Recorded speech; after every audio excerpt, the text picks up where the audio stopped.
micro de France Inter, Frédéric Beigbeder a évoqué ses addictions passées et a constaté qu'il pourrait très bien être à la place de Pierre Palmade aujourd'hui. Frédéric Beigbeder n'a jamais caché qu'il avait été un grand consommateur de cocaïne. Il s'était ainsi confié sur ses adieux à cette drogue dure dans les colonnes de l'Obs, en juin dernier. Il souhaitait notamment que ses enfants sachent quelle perte de temps et d'argent elle représentait.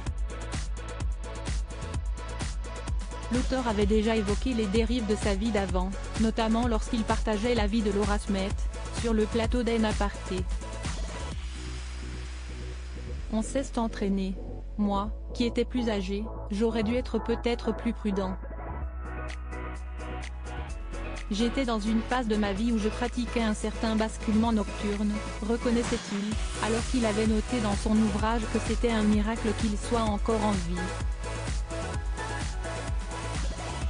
Frédéric Beigbeder fait son mea culpa invité dans l'émission de Sonia De Villers sur France Inter pour la promotion de son nouvel ouvrage Confession d'un hétérosexuel légèrement dépassé. Frédéric Beigbeder est revenu sur l'affaire Pierre Palmade. On ne guérit jamais, a-t-il indiqué à propos de la cocaïne, notant qu'il aurait pu être à la place de l'humoriste aujourd'hui. Même si ce qui est arrivé à Palmade est plus, à mon avis, lié à d'autres drogues nouvelles, comme la 3-MMC, dont je parle aussi, mais que je n'aille jamais essayer, a-t-il poursuivi. En tout cas, bien sûr qu'il ne faut jamais croire un ancien toxicomane qui dit qu'il est guéri, parce qu'on n'est jamais guéri, a-t-il mis en garde. La journaliste l'a cité ensuite évoquant ces bons samaritains qui vous remettent le nez dedans.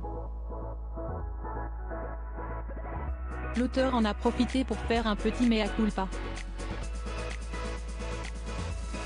Si est-il comme une confrérie de gens qui se font du mal en groupe. Si est-il quelque chose que j'essaie de décrire, parce que je crois qu'à une époque j'ai des personnages de mes romans, qui ont pu donner de mauvaises idées. Point. Si est-il vrai que si est-il un sujet très grave, a-t-il regretté. Des mises en garde jamais entendues par Pierre Palmade. Jean-Marie Bigard, proche de Pierre Palmade, avait justement évoqué les nombreuses mises en garde que les proches de l'humoriste lui avaient faites en vain. Tous les amis de Pierre, tous ceux qui l'ont côtoyé sans exception, lui ont dit « Pierre, arrête !» Et on s'est tout cassé les dents. Il dit « Non, je fais ce que je veux, arrêtez de me dire ce que je dois faire ».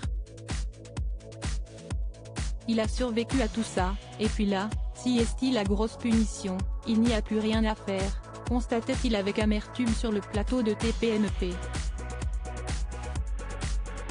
À lire aussi J'aurais dû être plus prudent, Frédéric Beigbeder évoque les dérives de sa relation avec Laura Smet dans En Aparté.